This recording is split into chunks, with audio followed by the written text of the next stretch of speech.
Con la venia, excelentísimo señor director, excelentísimos e ilustrísimos señores académicos, autoridades, familia, compañeros, amigos, señoras y señores. Es un honor dirigirme a ustedes para la lectura de ingreso en esta docta institución de la Real Academia de la Mar, siendo mis primeras palabras de agradecimiento y gratitud a su Junta, que me permiten hoy estar aquí y enaltecer uno de los mejores momentos, más emocionantes y felices de mi existencia. Quiero hacer extensiva la expresión de gratitud a aquellas personas de las que guardo un imborrable recuerdo, quienes fueron mis maestros, mis mentores en cada etapa de mi vida y que guiaron con su apoyo y amistad, regio, conocimiento, en buena medida en el rumbo de mi vida. Y seguramente que hoy pueda dirigirme a ellos, si están, y otros, pues lógicamente, desgraciadamente, ya no los pueden acompañar. Hablo de don Juan Jiménez Girona, abogado, don Fernando Ruiz Villagrasa, fui inspector de la Comunidad de Madrid, don José Luis Fernández Flores y Funes, mi general catedrático, maestro, don José Luis Rodríguez Villasante y Prieto, general togado y director del Centro de Estudios de Derecho Internacional Humanitario de Cruz Roja, don Manuel Pérez González, catedrático, don José María Dutil Jiménez, mi primer presidente de la Real Liga Naval Española, y el actual presidente de la Liga Naval, don Juan Díaz Cano, y especialmente don Felipe Segovia Olmo, que fuera presidente de la Real Academia de la Mar, de la Real Liga Naval Española y de la institución SEC, que con su talento y consejos y efectos propiciaron que arribara a buen puerto con los objetivos cumplidos. Y por supuesto, a mi familia, a mis padres, mi madre recién fallecida, mi suegro,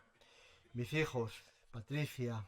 Javier, Carmen, y dejo al final, como no podía ser menos, para mi mujer, Marisa, por su apoyo, paciencia y cariño. Permítanme que comience contando una historia que corresponde a Pierre Roisier, quien fuera director del Instituto Henri Dinat de Ginebra. En julio de 1887, una persona sin equipaje flanqueaba la frontera suiza. Llegó a un pueblecito llamado Hayden. Tenía pocos medios de vida y parecía un anciano, aunque no tenía más de 59 años, cuando la miseria y la desdicha lo obligaron a buscar refugio en aquel lugar apartado. Por fin encontró refugio en el hospital del lugar por solo 3 francos diarios que le enviaba su familia, conmovida por su estado de miseria. Consiguió escribir y rememorar la historia de su vida en grandes cuadernos escolares, defendiendo sus ideas contra el olvido. Ocupaba una habitación, la número 12 del Hotel Hospital de Hayden. Aquí le encontró un joven periodista, George Baumberger, quien le reconoció. ¿A quién me puedo estar refiriendo? Pues a Henri Dinat. Henri Dinat, al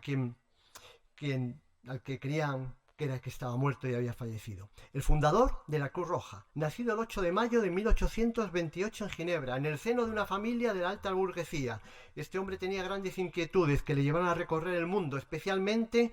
el norte de África, donde quería emprender negocios para cuya gestión y puesta en marcha tenía que contar con el apoyo de poderes públicos que se dilataban con el tiempo. Por ello, tomó una drástica decisión: ir en busca del emperador Napoleón III, que en ese momento se encontraba en Normandía, en el año 1859, favoreciendo la causa de independencia italiana, situándose a la cabeza de los ejércitos franceses, combatiendo contra las fuerzas austríacas comandadas por el joven emperador Francisco José.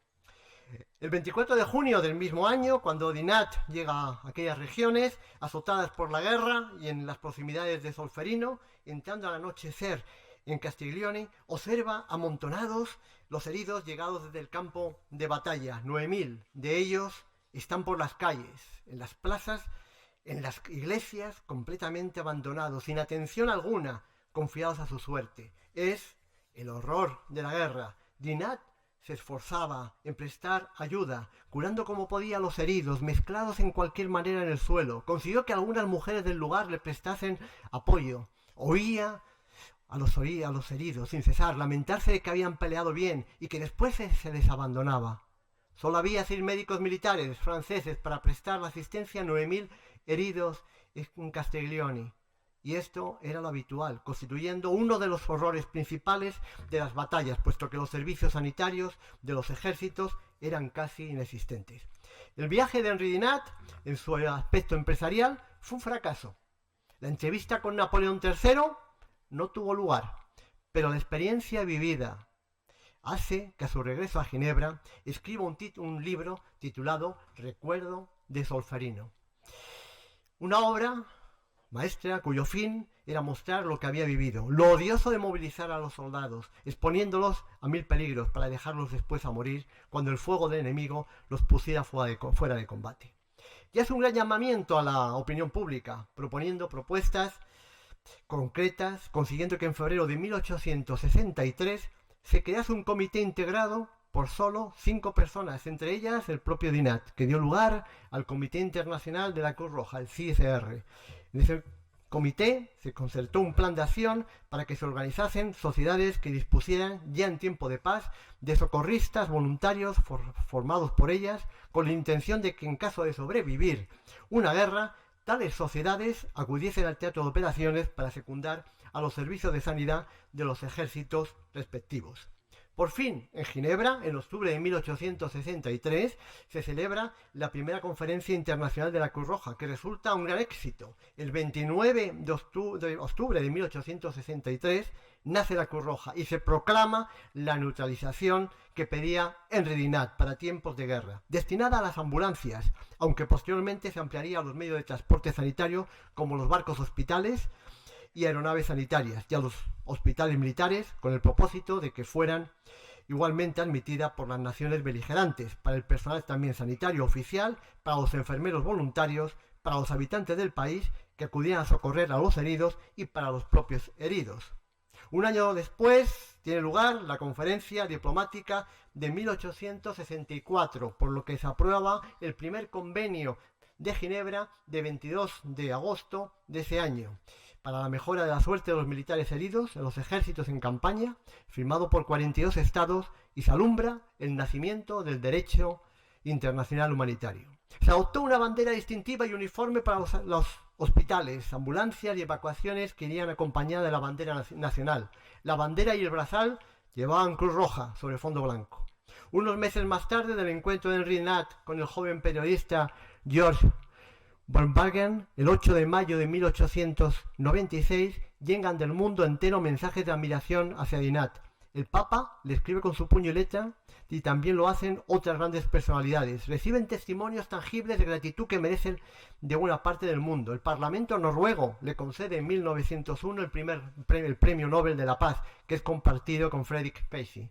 Al final muere el 30 de octubre de 1910, dejando vivo un gran legado para la humanidad, la exigencia de un tratamiento humanitario en todo conflicto bélico, incluyendo el marítimo. El objeto de esta disertación no es otro que el estudio de uno de los transportes marítimos que ha tenido el protagonismo de la salvaguardia de las víctimas de los conflictos armados, el transporte sanitario marítimo y más especialmente el de los barcos hospitales. Ello lleva a tratar una actividad como la del transporte sanitario en un medio como el marítimo y dentro de una situación especial como la del conflicto armado. Para la exposición de este asunto se abordarán cuestiones como el objeto y ámbito de aplicación del derecho internacional humanitario, las fuentes normativas en relación con los transportes sanitarios marítimos y los barcos hospitales. Al respecto de esto se expondrán cuestiones como la situación de los barcos hospitales antes de regular su protección, los principales conflictos bélicos en el mar que provenían de adaptación a las disposiciones del Convenio de Ginebra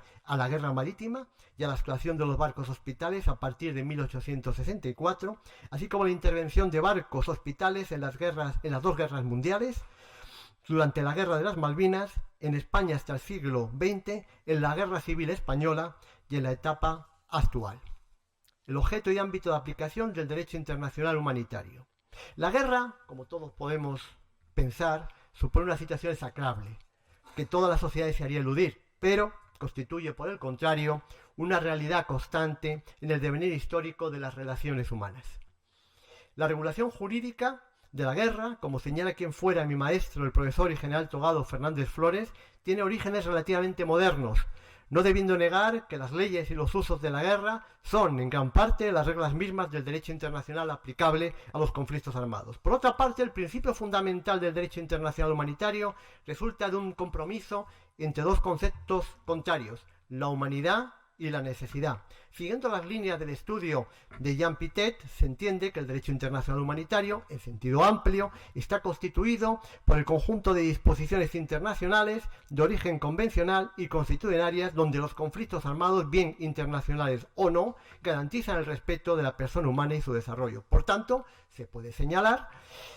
que el principio básico del derecho internacional humanitario y que se inspira a todos los demás, es el de las necesidades militares que han de armonizarse con las consideraciones de humanidad, como el que se posicionaba el humanista y hombre de Cruz Roja citado Jean Piaget. Respecto al ámbito de aplicación, señalar que las reglas del derecho internacional humanitario regulan una situación especial, la del conflicto armado,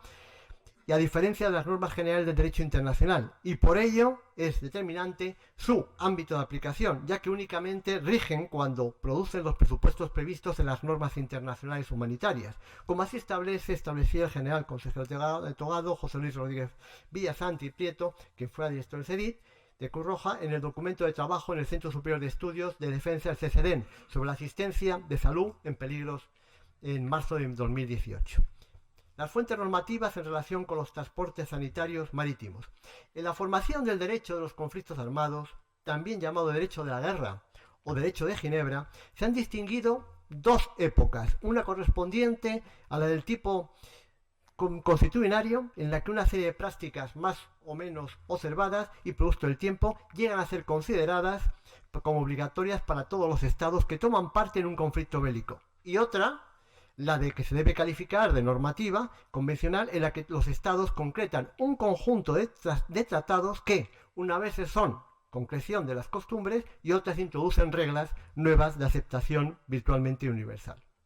Siendo cierto que hace más de un siglo y medio empiezan a aflorar los tratados y textos de derecho internacional humanitario, como el primer convenio de Ginebra de 1864, no es menos cierto que la humanidad en tiempos anteriores ha propiciado modos y formas para la regulación de las hostilidades a pesar de no existir reglamentación y norma alguna. Tan solo la voluntad de respetar el espíritu de la humanidad y la solidaridad, y esa voluntad sirvió para que los barcos hospitales fueran ya respetados en alguna de las confrontaciones bélicas. El primer convenio de Ginebra de 1864 fue la primera apuesta para promover la humanización en los conflictos armados y a su vez el primer instrumento para regular el derecho de los transportes sanitarios, aunque solo respecto a la vía terrestre. No obstante, se propiciarían de inmediato las iniciativas para la reglamentación en el ámbito marítimo, que tuvieron su efecto al aprobarse en octubre de 1868 los artículos adicionales a la citada convención, con el objeto de asegurarse la protección de heridos, enfermos y náufragos en el mar. Esta norma no pudo entrar en vigor, debiendo esperar hasta la primera conferencia de la paz de La Haya de 1899, para que se proclamasen las primeras reglas vigentes referidas especialmente a los transportes sanitarios marítimos, al establecerse la protección de los barcos hospitales. Posteriormente, y con motivo de la segunda conferencia de la paz de La Haya de 1907, se volverían a regular normas sobre el transporte sanitario en el mar, adaptando la guerra marítima a los principios de la Convención de Ginebra de 1906.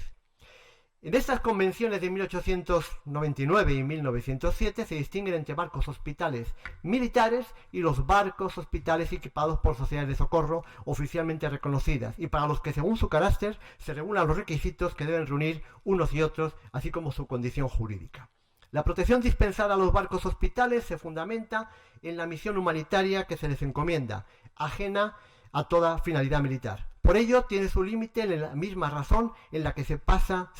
su protección, no pudiendo invocar el respeto a que son acreedores si se les destinara a otros fines o utilizaran para hostigar al enemigo. Un paso importante supuso la aprobación, ratificación universal, de los 4 convenios de Ginebra que se firmaron el 12 de agosto de 1949 y los 2 protocolos adicionales de 1977, normas vigentes en la actualidad. De esos 4 convenios, el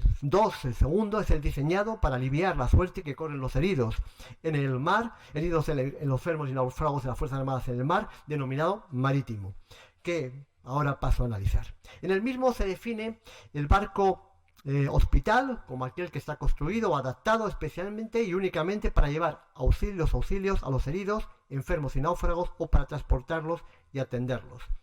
También se debe hacer mención al Manual de San Remo de 1994 sobre el derecho internacional aplicable a los conflictos armados en el mar. Aunque este manual no es un tratado y por ende, en estricto rigor, no es una fuerte normativa vigente, es necesaria reseñar, ya que es fruto de un trabajo para actualizar los temas referidos al derecho de la guerra en el mar, en la que se trata especialmente sobre la actuación de los barcos hospitales y embarcaciones sanitarias. Inicialmente el derecho internacional humanitario estaba compuesto por dos ramas, el derecho de la Haya y el derecho de Ginebra. La primera comprende las normas que regulan los medios y métodos de combate, mientras que la segunda comprendía las normas dirigidas a la protección de las víctimas de los conflictos armados. Es a partir de 1968, con la resolución 2444 de la Asamblea General de Naciones Unidas, sobre el respeto a los derechos humanos en los conflictos armados y especialmente con la aparición de los protocolos adicionales a los convenios de Ginebra de 1977, cuando se produce una convergencia entre ambos grupos de normas al ponerse de manifiesto que para proteger con mayor eficacia a las víctimas es preciso y necesario limitar el uso de las fuerzas estableciendo reglas para la conducción de las hostilidades. Uno de los principales medios para la protección de las víctimas de los conflictos armados son los transportes sanitarios, especialmente en el ámbito marítimo, en sus variadas misiones: búsqueda, salvamento, rescate, evacuación, atención, traslado, hospital flotante, etcétera, etcétera. Los barcos hospitales. Los barcos hospitales antes de regular su protección. El barco hospital no es una concepción reciente, como pudieran desprenderse de sus connotaciones humanitarias y de avance científico, sino que por el contrario es un elemento integrado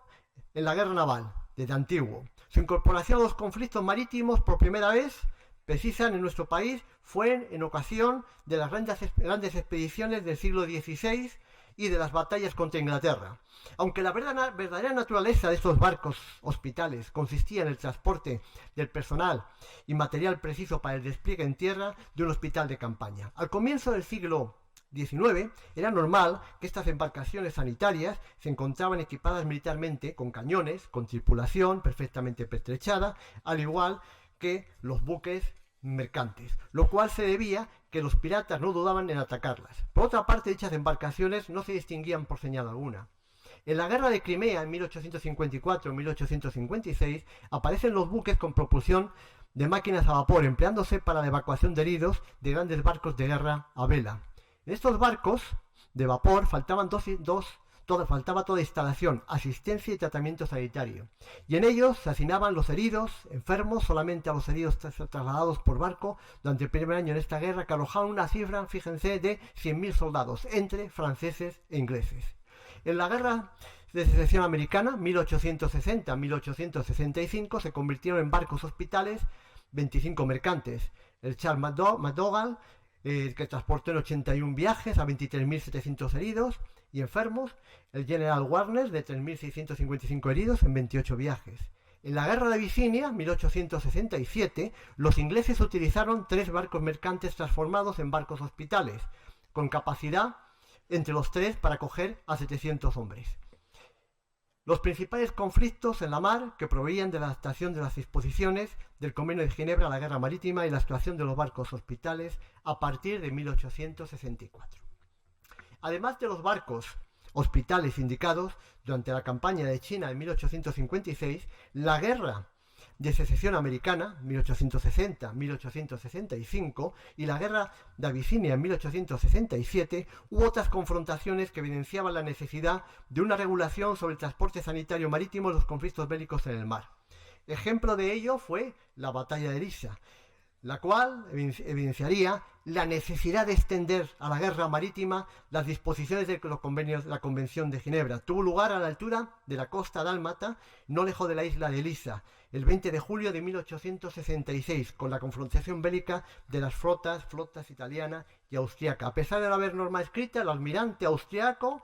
Tegetov impulsó con su honda labor humanitaria y mandó socorrer a los heridos y náufragos de la parte enemiga. El navío Red Italia de la flota italiana fue hundido y con él 200 de los 600 hombres que integraban la tripulación perecieron ahogados. Esa terrible circunstancia sería un factor que daría origen a todo el derecho convencional del mar. Otro conflicto bélico a destacar fue la guerra ruso-japonesa, que terminó con una enorme batalla. El choque decisivo entre las flotas rusas y japonesas tuvo lugar el día 27 de mayo de 1905, no lejos de la isla de Tsushima. Los proyectiles japoneses atravesaban los puentes de madera y causaban terribles estragos, tanto por los fragmentos como por las sustancias tóxicas que contenían. Dos barcos hospitales de la Cruz Roja rusa, el Oriel y el Kostroma, se habían unido a la flota del almirante Rozhevsky. Eran los primeros barcos que en una sociedad de Cruz Roja enviaban a la saga una flota al combate. Al comienzo de la misma delación, los dos barcos fueron detenidos por cruceros japoneses y conducidos al puerto de Sasebo,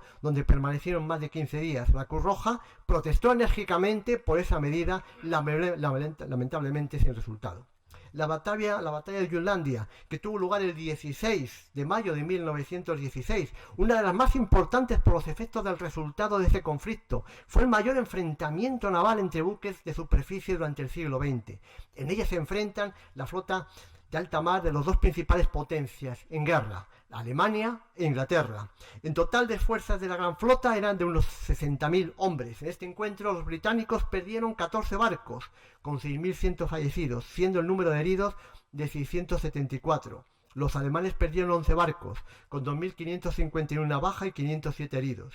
La mayor parte de los heridos lo fueron por proyectiles y quemaduras. El número de muertos fue muy variable por unas u otras causas en los diferentes buques. En la guerra hispanoamericana de 1898 tuvieron presencia por el lado de los Estados Unidos sus barcos hospitales, el Relief, el Soleb, el Rey Stave y el Olivet. La Cruz Roja norteamericana envió al principio el barco hospital Moynier de 42 pies de eslora que transportaba 50 personas y 50 toneladas de material. Después llegaron buques de mayor tonelada como el Cruz Roja y el estado de Texas. Barcos hospitales en las dos grandes guerras mundiales. Durante la Primera Guerra Mundial, muchos fueron los barcos hospitales que prestaban servicio. En Francia, las cifras conocidas de enfermos y heridos, atendidos y evacuados a través de sus barcos hospitales, atendieron a 35.000. Tales embarcaciones fueron el Chad y el New Haven en 1915, y para la batalla de los Dardanelos fue preciso alistar nuevos barcos hospitales, pues en ella hubo 15.000 heridos en solo 4 días de combate. El Vin Long o el Bien Hoa y el Duan Trin, y en los mercantes como el Chad y el Canadá, que ya prestaban servicio en Indochina, llegaron a efectuar 4.000 evacuaciones en una sola noche. También Inglaterra dispuso de 15 barcos hospitales. Italia, al entrar en guerra, solo tenía preparado el Alvaro, pero a finales de 1915 tenía en acción otro más. Cinco más. En total, los barcos hospitales italianos transportaron 140.223 heridos, de los cuales murieron a bordo 436. El buque que más heridos transportó fue el referido Alvaro, con un total de 29.395. Alemania empleó 13 barcos hospitales con 300 camas cada uno, transportando unos 6.000 y 8.400 toneladas. Los Estados Unidos pusieron en servicio el US East Comfort y el US East Comfort de Mersey y también el Solex, de 550 camas cada uno, que transportaron 3.000 heridos entre noviembre de 1918 y marzo de 1919. Por lo que respecta a la Segunda Guerra Mundial, cabe destacar que los Estados Unidos construyeron 6 barcos hospitales: el Comfort, Consolation, Haven, Mercy, Repulse y Sanctuary, los cuales conforman la denominada clase Sanctuary. Alemania, tras la derrota de la Primera Guerra Mundial, volvió rápidamente a surcar los mares y en 1937 aparecen nuevas reglamentaciones para los barcos hospitales. El transporte por mar de los heridos era uno de los grandes problemas por mar y tenían que solucionarlos. No obstante, Alemania utilizó cerca de 90 unidades de embarcaciones de la Marina por el transporte de heridos y enfermos, de las cuales 10 correspondían a barcos hospitales de gran tonelaje. Se debe señalar el hallazgo en el fondo del mar del barco hospital australiano el Centaur. En 1943, cuando navegaba hacia Port Moresby, en Papúa Nueva Guinea, fue torpedado por los japoneses durante la Segunda Guerra Mundial, matando a 268 personas, siendo uno de los mayores desastres marítimos en Australia en periodo de guerra. El hundimiento del Centaur fue considerado un crimen de guerra, aunque nadie fue juzgado nunca por ello. Al final de la guerra, casi todos los barcos hospitales fueron desactivados con motivos económicos. Los transportes de heridos de enfermos del mar durante la Segunda Guerra Mundial superaron de manera exponencial a los que se habían realizado en la Gran Guerra. Los barcos hospitales durante la Guerra de las Malvinas. La Guerra de las Malvinas fue un conflicto clásico que permitió obtener experiencias en aplicación del Segundo Convenio de Ginebra. Argentina y el Reino Unido invocaron los convenios de Ginebra y utilizaron buques, hospitales y otros transportes sanitarios. Asimismo, el Comité Internacional de la Cruz Roja ofreció sus servicios como intermediario neutral y ambos países realizaron su labor a través de la Cruz Roja Británica y de la Delegación Zonal para el Cono Sur. Durante la Guerra de las Malvinas, conflicto bélico eminentemente marítimo, ambas fuerzas navales utilizaron barcos hospitales. Para preservar la seguridad de los citados buques, se estableció, por acuerdo de las partes, una área neutral en alta mar de 20 millas de diámetro, ubicadas al norte de las islas, denominada la Red Cross Box, lugar desde donde operaron los buques hospitales de ambos países. Durante el transcurso de la guerra se produjeron intercambios de heridos entre los buques. Ambos países permitieron que expertos del Comité Internacional de la Cruz Roja los inspeccionaran de acuerdo con lo dispuesto en la legislación y se realizaban visitas profesionales al personal por ambas partes. Los navíos utilizados, sin embargo, no fueron construidos para esta misión, siendo redactados para la misma. La Armada de la República Argentina redactó barco de transporte antártico, destacando el Bahía Paraíso, un buque de pasajeros adaptado y de muy escaso tiempo, y Gran Bretaña puso a su disposición 3 navíos oceanográficos, el Mercante Uganda, entre otros, y estos navíos iban a prestar en total unos servicios que iban a estar pintados de blanco y con una cruz roja, en plena conformidad con la Segunda Convención de Ginebra del 12 de agosto de 1949, siendo aplicado el mismo por primera vez, y ello aun cuando ninguno de los dos contendientes lo había ratificado. El Reino Unido empleó, además del Uganda, los buques Hecate, Herald, Hecla y el Hydra. Se utilizaron además como barcos ambulancias 3 pequeños barcos de investigación oceanográfica con capacidad para transportar 67 heridos, hacia los cuales hacia la zona neutral de Montevideo, donde se trasladaban al Reino Unido en aviones de la RAF, vía Islas de Ascensión en el Atlántico Sur. Ello permitía que los barcos hospitales quedaban listos para atender las nuevas bajas que se iban produciendo. En general, se puede apreciar de las expresiones de los mandos de ambas partes y de los miembros del Comité Internacional de Cruz Roja, a quienes tuve oportunidad de entrevistar en Ginebra, que en el ámbito de la aplicación del derecho internacional humanitario se actuó con un espíritu colaborativo y orientado a aliviar la condición de los heridos y enfermos durante el conflicto.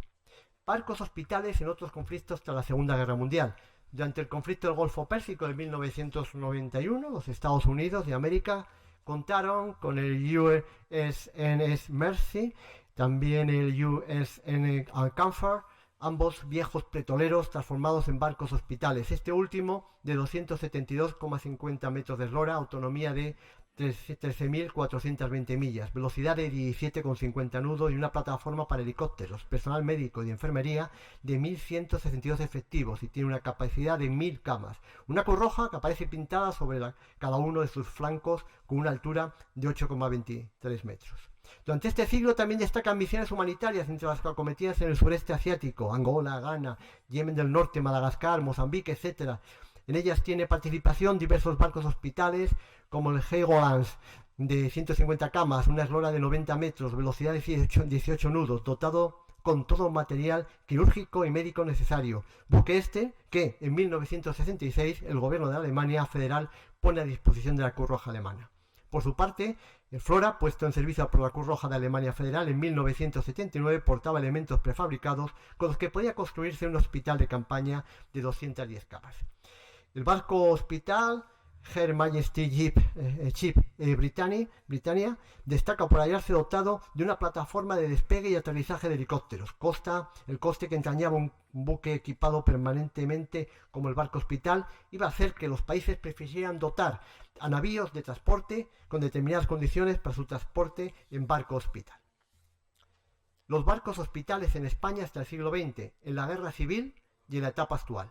Durante el siglo XVII y XVI y XVII, con ocasión de la batalla de Lepanto,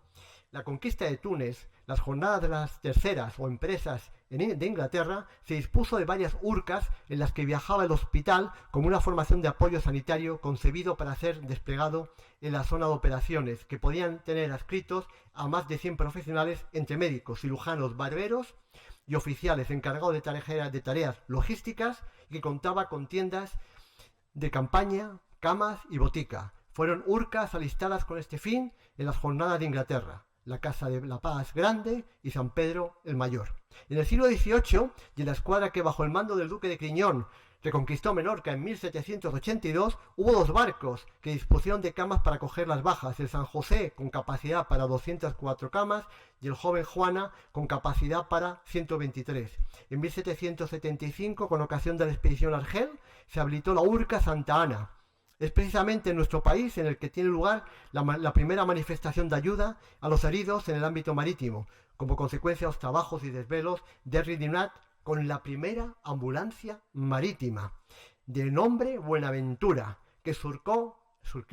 las aguas del puerto de Cartagena el 13 de octubre de 1873. Un vapor de 110 toneladas en que en la guerra cantonal enarboló por primera vez el pabellón neutral de la Cruz Roja. En el siglo XIX fueron llevadas a cabo múltiples expediciones y se produjeron múltiples enfrentamientos armados, muchos de ellos con escenarios marítimos. La expedición que partió de Filipinas y para la que se movilizaron 1.500 soldados contó con el apoyo sanitario de dos grandes embarcaciones, la Bella Gallega y la Bella Carmen, que fueron utilizadas para trasladar las bajas hasta Manila. Con ocasión de la Primera Guerra de Marruecos, tras el hostigamiento a las plazas de Ceuta y Melilla, se contó con varios hospitales flotantes: Mallorquín, Negrito, San Fernando, Bretán, Pensamiento y Vigilante. Durante la Guerra Hispanoamericana, 1898, 4 fueron las unidades transformadas en hospitales que atravesaron el Atlántico para hacerse cargo de las bajas españolas: Alicante, Montserrat, San Ignacio de Loyola, que perteneció a la flota de la transatlántica, e Isla de Luzón. La conveniencia de disponer de auténticos barcos hospitales con carácter previo al inicio de los combates fue una cuestión muchas veces planteada durante el siglo XIX, al ser este un siglo plagado de confrontaciones marítimas. Sin embargo, una vez más, los acontecimientos se iban a precipitar. Sin embargo, llegó la adopción de una solución a la cuestión planteada, y, ante el derrumbamiento de la comandancia de Melilla, se optó por volver a utilizar el Alicante. Hasta aquí puede afirmarse que España nunca ha dispuesto de un auténtico barco hospital, construido, transformado al efecto, con previsión e instalaciones propias para cometidas de atención sanitaria e intervención médico-quirúrgica, habiéndose limitado a habilitar algunos barcos mercantes escogidos con más o menos acierto para la evacuación de bajas, por lo que más que barcos hospitales han sido barcos ambulancias. Es durante la Guerra Civil Española de 1936 a 1939 cuando sí fue habilitado un barco hospital para el transporte de heridos en la zona nacional, cuya situación sanitaria merece reseñar tanto por el volumen de utilización como por la eficacia de la misma. Su creación fue decidida partiendo de la necesidad de contar con un medio de evacuación seguro y con capacidad suficiente para permitir el traslado de heridos y enfermos a hospitales de retaguardia, con el objeto de posibilitar la máxima capacidad de recepción de los hospitales próximos al frente, principalmente en los momentos previos a las grandes ofensivas. Para ello se pensó en la motonave Ciudad de Palma, de la compañía Transmediterránea, la cual en los primeros momentos de la guerra prestó servicio como crucero auxiliar. Era un buque moderno, construido en 1930 en Montecalfone, Italia, con una eslora de 104 metros, con una manga de 14 y 8 metros y medio de puntal. Su desplazamiento era de 2.400 toneladas y su velocidad era de 16,3 nudos. El barco se adaptó para tener una capacidad para 676 enfermos, instalándose en uno de los camarotes de primera un quirófano dotado de mesa de operaciones y de material preciso. El mando del buque, desde el punto de vista naval, estaba a cargo de oficiales de la Marina Mercante, siendo también civil todo el personal adscrito a la maniobra, aunque el personal sanitario pertenecía a la Armada. Por parte de la Armada Republicana no existió ningún barco hospital construido o transformado al efecto con las características de Ciudad de Palma. Los barcos utilizados como apoyo sanitario participaron de la naturaleza de barcos de transportes de bajas, siendo el primero en entrar en servicio el Ártabro. Durante la campaña para ocupar Mallorca se utilizó el vapor Marqués de Comillas.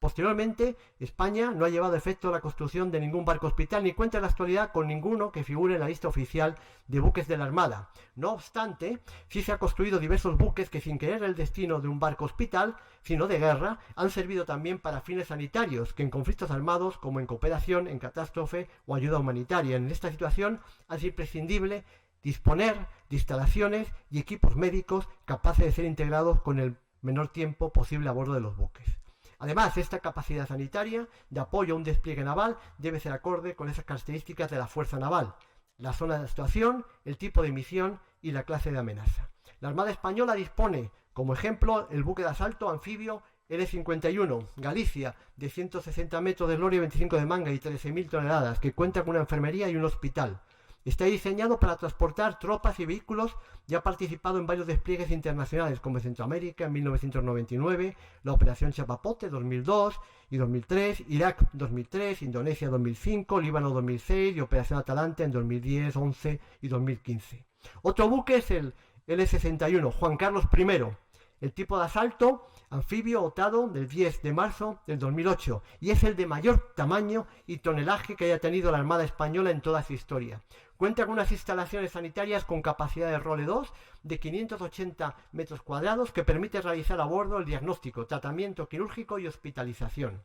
Por otra parte, también en el ámbito de la sanidad civil se introduce el concepto de buque sanitario de apoyo logístico y así el Instituto de la Sociedad Social de la Marina, perteneciente actualmente al Ministerio de Inclusión, Seguridad Social y Migraciones, cuenta en servicio con dos buques, el Esperanza del Mar, de 97,83 metros de eslora, 17 de manga y 1.106 toneladas de peso, muerto, y el Juan de la Cosa, de 75 metros de eslora y 14 de manga y 17.000 toneladas, ambos identificados con una cruz malta roja. El primero faena por aguas de la franja costera occidental africana y Azores, y el segundo en el Atlántico Norte y Golfo de Vizcaya. Tienen como cometidos principales de asistir a la flota pesquera, a los marinos, mercantes y prestar apoyo técnico y logístico a los buques situados en su cercanía. Para acabar, unas breves conclusiones. Primero, las tensiones en el mundo son cada vez mayores, lo que puede provocar momentos de gravedad, radicándose en un conflicto bélico, debiéndose estar más preparados para cuantas situaciones en conflicto podrían darse. Por ello, es fundamental la planificación en tiempo de paz para evitar errores y no actuar improvisadamente en la aplicación de las disposiciones del derecho internacional humanitario. Las fuerzas navales ya no parecen estar diseñadas para enfrentarse en las batallas enormes y decisivas, lo que han transformado la naturaleza de la guerra, que, por otra parte, han variado en base a las nuevas tecnologías, lo cual podría conllevar a la necesidad de revisar las actuales normas de derecho internacional humanitario, en especial en el aspecto de la identificación de los transportes sanitarios marítimos. Tercera, la actuación de los barcos hospitales y la atención y evacuación de los heridos es una materia importante, pues dice mucho en relación con el personal y la moral de este, aspecto primordial en cuanto a las preocupaciones del mando. Cuarto, por último, sería enormemente deseable que los Estados promuevan una cultura del conocimiento del derecho internacional humanitario, mejorando la recibida en los estamentos militares e incluso difundiéndola en el ámbito educativo y social, como así lo llevan haciendo en el Centro de Estudio de Derecho Internacional Humanitario de la Cruz Roja Española, de que constituyera en 1984. Finalizaré, como empecé, refiriéndome a Henry Dinant, para encubrar su figura por crear la Cruz Roja y promover las normas de derecho internacional humanitario, así como por su empeño en hacer más grande a una sociedad que le debe mucho. Valga esta exposición como mi pequeño homenaje a este gran hombre, a la Cruz Roja y a todos aquellos que con su ejemplo de voluntariedad, riesgo y generosidad sirvieron y sirven a la sociedad con compromiso y entrega. He dicho.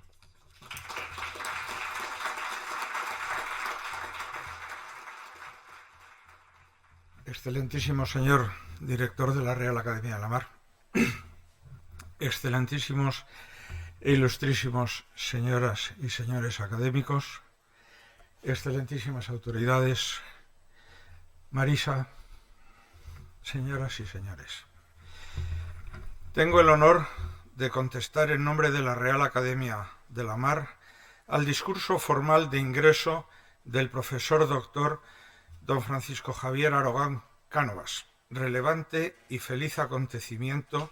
que me colma de júbilo y orgullo al dar entrada a tan excepcional personalidad de enormes cualidades humanas con una brillantísima trayectoria profesional y académica a la que posteriormente me referiré, además de persona comprometida con la Cruz Roja, el turismo y el mundo marítimo. Quiero dejar constancia de mi sincero agradecimiento por habérseme otorgado este honor y alta responsabilidad, que asumo con satisfacción, tanto por el respeto, admiración y amistad que profeso al académico, cuyo espléndido discurso acabamos de escuchar, como por poder darle la bienvenida en nombre del conjunto de compañeros académicos. A todos los presentes nos une la pasión por el mar, sin la cual no podría entenderse España, ni Europa, escenario de sueños, pasiones y conflictos, donde el respeto por la vida humana prevalece sobre cualquier otra condición, y en el que, en situaciones extremas de conflicto, resulta aplicable el relativamente reciente derecho internacional humanitario, que comenzó a fraguarse en el marco del Comité Internacional de la Cruz Roja en 1863, según se nos acaba de recordar. El profesor doctor don Francisco Javier Aragón Cánovas es un apasionado por el mar, el derecho, en especial por el derecho internacional humanitario y el turismo, siendo de los primeros inspectores en este ámbito que tuvo la Comunidad de Madrid. La vida académica de don Francisco Javier Aragón Cánovas ha transcurrido entre las tres pasiones citadas, gozando de una dilatada carrera docente desarrollada en varias universidades madrileñas, entre ellas la Universidad Nacional de Educación a Distancia, la UNED, la Universidad Carlos III, la Universidad Rey Juan Carlos y la Universidad Camilo José Cela, en la que actualmente ejerce su docencia, habiendo dejado en todas y cada una de estas universidades su huella personal de brillante trabajo de investigación y docencia con dedicación reconocida a sus alumnos. A fin de poner sus conocimientos profesionales en valor, creó su propio despacho de abogados, AC Lextur, donde cada noche cierra su larga jornada laboral. Francisco Javier Aragón Cánovas comenzó sus estudios de Derecho en el año 1974, compatibilizándolos con su actividad en banca y su pasión por navegar. Obtuvo todos los títulos existentes en la náutica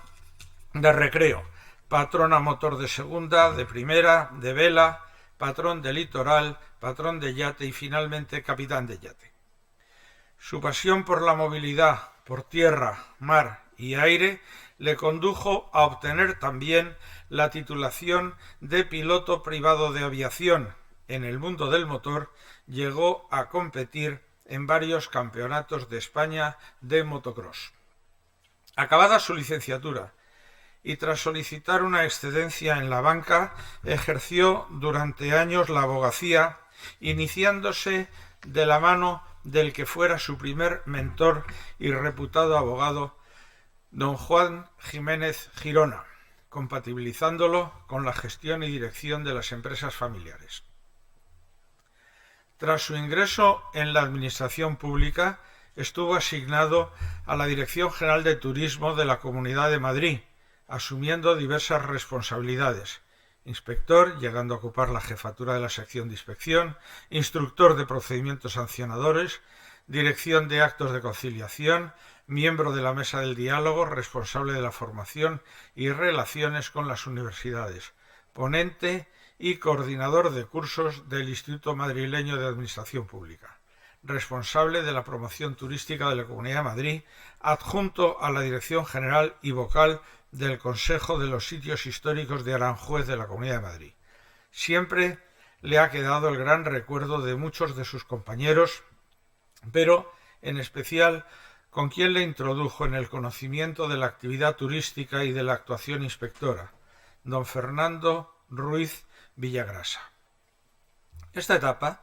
de casi 20 años, según él mismo confiesa, fue muy feliz, no sólo por la satisfacción profesional, sino especialmente porque fue donde conoció a su mujer, Marisa, su siempre paciente apoyo, inspirador de tantos sueños realizados. Durante este periodo, como era lógico en él, no sólo se dedicó a la administración, sino que lo compaginó con su actividad docente e investigadora, tanto en España como en Suiza e Italia, aprovechando sus periodos de vacaciones estivales para obtener el doctorado. Comenzó el ejercicio docente primero como profesor asociado, colaborador, jefe de estudios y tutor de diversas universidades públicas madrileñas y en la Universidad de Salamanca, impartiendo disciplinas relativas al derecho internacional público y relacionadas con el ámbito del turismo y el derecho tanto en licenciatura como en los programas de grado y de máster. En este periodo simultaneó la docencia con colaboraciones en otras instituciones como la Cruz Roja y la Asociación de Derecho Turístico ADETUR. En Cruz Roja Española ingresó como voluntario a principios de los años 80 en la sección naval de Madrid de la Cruz Roja del Mar. Curiosamente, esta institución nació en 1971 con el apoyo de la Liga Naval Española, donde precisamente don Javier Aragón ingresaría años más tarde, dado que actuó como entidad intermediaria y gestora para que se crease un dispositivo de salvamento que fuera organizado por Cruz Roja. Tras su periodo de prácticas y siguientes ascensos, llegó al grado de oficial primero, con equiparación de capitán. Compaginó sus funciones de acción en Cruz Roja, como las de socorro, vigilancia y rescate, con las docentes, como jefe de estudios, donde difundió sus conocimientos sobre el derecho internacional humanitario adquiridos mediante sus estudios de doctorado en esta materia, que le impartió el profesor Murillo Rubiera de la Universidad Complutense de Madrid y asesor de Cruz Roja, e impartiendo también diversos cursos como el de patrones de embarcaciones náuticas en Cruz Roja. También participó en los ejercicios de maniobras de simulación en aguas del puerto de La Coruña a bordo de la embarcación Blanca Quiroga, como miembro de su tripulación, con motivo de la 15ª Conferencia Internacional de Salvamento Marítimo de La Coruña en 1987, de la cual estuvo al mando el presidente de la Cruz Roja del Mar, almirante don Ángel Luis Díaz del Río. En dicha conferencia se tratarían precisamente temas específicos sobre la protección de los barcos de salvamento en los conflictos armados. A finales de los años 80, accedió al Centro de Estudios de Derecho Internacional Humanitario, a fin de investigar sobre este ámbito, siendo su director el catedrático de Derecho Internacional Público y Privado, general togado y magistrado del Tribunal Supremo, don José Luis Fernández Flores y Funes, quien a la postre sería su director de tesis, participando en la mesa redonda de expertos de Derecho Internacional Humanitario aplicable a los conflictos armados en el mar, que tuvo lugar en Madrid en el mes de septiembre de 1988. Al inicio de los 90, en Cruz Roja, cambió su actividad dinámica del socorro por otra más burocrática, al ser elegido vocal de las asambleas de Cruz Roja local y autonómica de Madrid, incorporándose posteriormente al Centro de Estudios de Derecho Internacional Humanitario, siendo su director el general consejero togado don José Luis Rodríguez Villasante y Prieto, y el subdirector el catedrático de Derecho Internacional Público don Manuel Pérez Fernández. A finales de los 90 ingresó en la Real Liga Naval Española, donde presentó un proyecto bajo el título de la Comisión de Turismo Náutico, que fue apoyado por el que fuera entonces su presidente don José María Dutil, de cuya confianza y afecto gozó y al que siempre ha estado agradecido, como también a don León Herrera, miembro igualmente de esta institución. Dicho proyecto fue un éxito que unió dos de sus pasiones, el mar y el turismo, y ha servido para dar visibilidad a tan insigne institución. Fue vicepresidente ejecutivo y presidente de dicha comisión y posteriormente director del área de turismo náutico, gestionando la misma durante alrededor de 14 años. Además, ha ocupado y ocupa en la actualidad cargo como vocal en la Junta de Gobierno y consultor, y es fundador del Instituto Internacional de Mediación y Arbitraje del Transporte, promovido por la Real Liga Naval Española. Por su esfuerzo y reconocimiento, le fueron otorgadas por dicha institución las anclas de plata, de oro y la medalla al mérito cultural. A partir del 2007 pasa del sector público al sector privado, iniciando su andadura como consultor turístico y vuelve al ejercicio profesional de la abogacía. Asimismo, sigue su carrera docente y, habiendo obtenido el doctorado por la Universidad Complutense de Madrid, ingresa en la Universidad Camilo José Cela,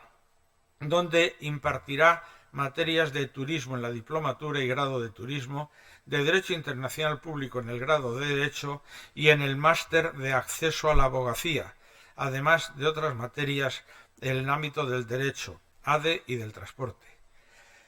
Fue miembro del Consejo de Doctorado, adjunto a la dirección del Departamento de Turismo, así como su coordinador y director. También ha sido coordinador de los estudios de la Escuela Internacional de Administración Hotelera, Hotelería Vatel, impartidos en la universidad. Ha dirigido tesis doctorales, trabajos fin de máster y de grado, así como ha sido miembro de tribunales de tesis doctorales y de los programas de máster y grado.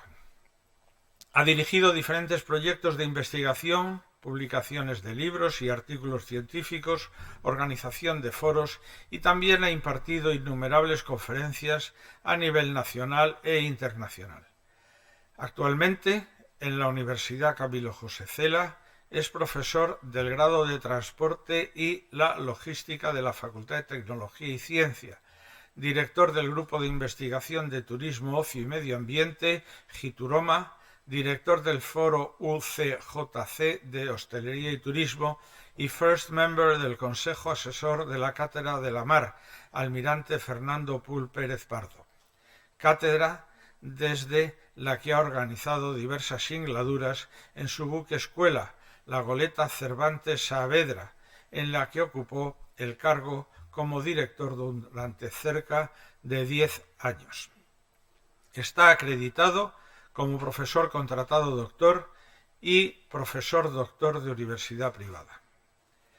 En el ámbito profesional es abogado,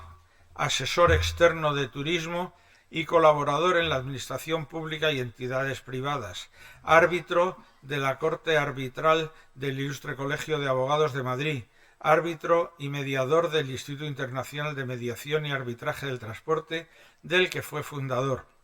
miembro del Consejo Asesor de la Sección de Derecho Marítimo y del Transporte del Ilustre Colegio de Abogados de Madrid y es árbitro y mediador de la Asociación Madrileña de Mediación.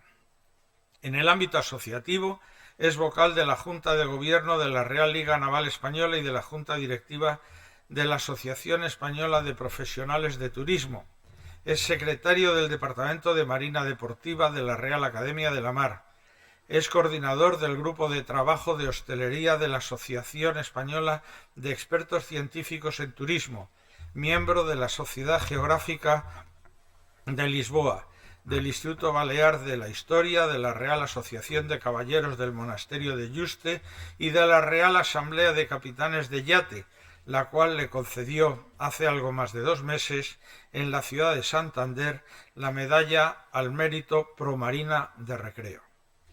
Ha colaborado con diversos medios de comunicación en el consultorio jurídico del diario ABC y en el programa de turismo en Radio Libertad. Ha publicado artículos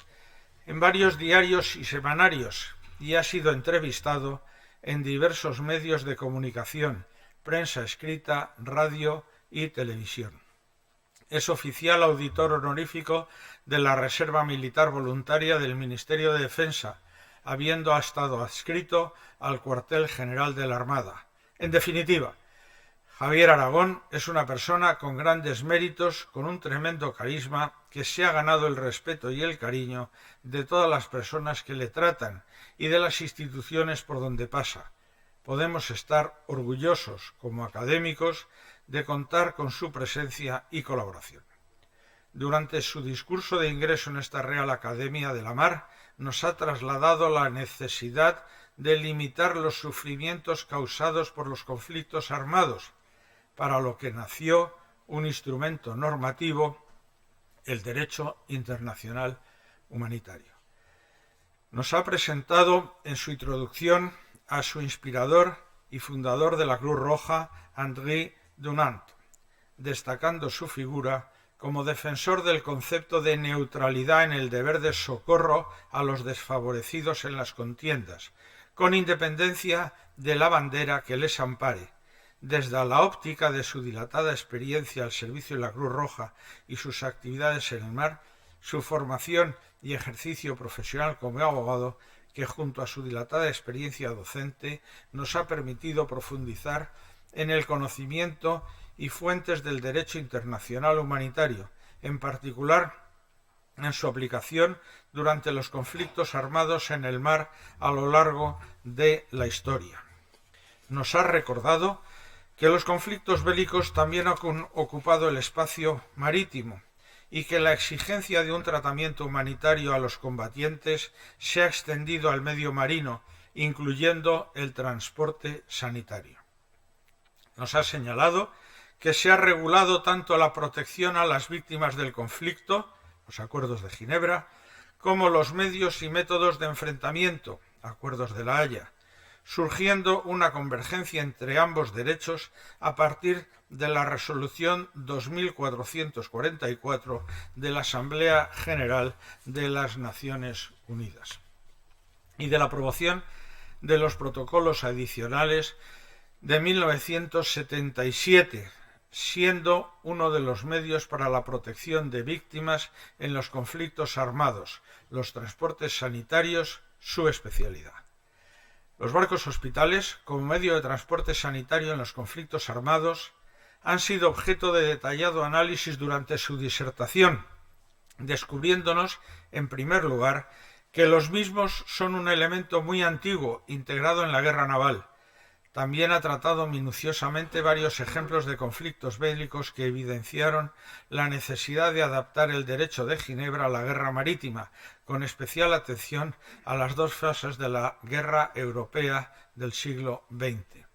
destacando los diferentes barcos hospitales que actuaron en el teatro de operaciones de la confrontación bélica marítima y enfatizando el flagrante incumplimiento de las normas de derecho internacional humanitario que supuso el hundimiento del Centauro, torpedeado en la Segunda Guerra Mundial por los japoneses, en lo que constituyó uno de los mayores desastres marítimos de Australia por el número de víctimas ocasionadas.